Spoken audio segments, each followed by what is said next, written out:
concept was basically initiated 3 years ago. Two neighbors from the community, Lowell Larson and Sandy Coles, had the notion that we could bring people back from incarceration, provide job training and employment in the community in which they're coming back to live.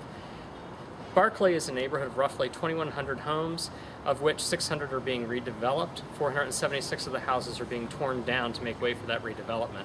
The contractor that the award was given to is Telesis out of New York, and Lowell and Sandy decided that we had to come to terms with how we would involve people returning to community from incarceration in a positive way. Through their outreach to Secretary Gary Maynard, the head of the Department of Public Safety and Correctional Services and Safe and Sound campaign, we launched a team of people to bring this project to fruition.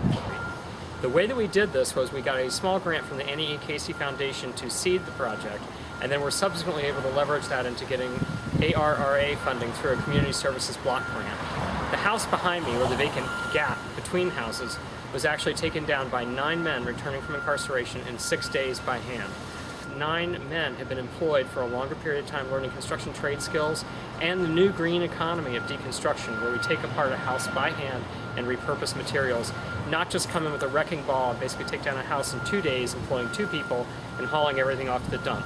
The other important thing to note from an environmental standpoint is the reduction of toxins, i.e. lead paint and asbestos, things that in a traditional tear-out mode might end up in a landfill somewhere. These were remediated beforehand, so the work was conducted in a safe manner. There were no injuries during that period, and these men have continued to work in the neighborhood doing partial deconstruction on houses that will be redeveloped. When you release from prison, it's very hard to find a job. A lot of times people don't want to give you a chance. Right? So since being involved in this, a lot of people, and I met a lot of good people, they've given me a chance, and I feel like I turned my life around through this. I definitely feel good. I'm working. I'm able to help my wife, my kids, pay bills, something that I was not able to do.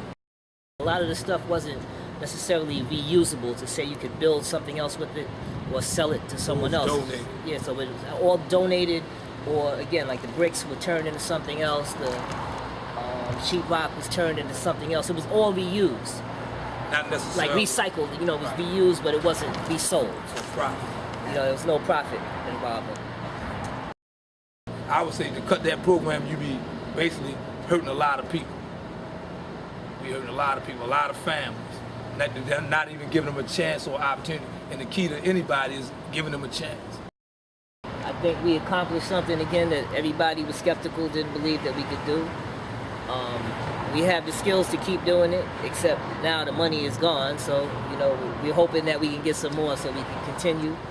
Again, we're only going to create more jobs, and I thought that's what this whole thing was supposed to be about, creating jobs. If we get more houses, there are thousands of houses in Baltimore that need to be deconstructed or refurbished or whatever. So there's plenty of work.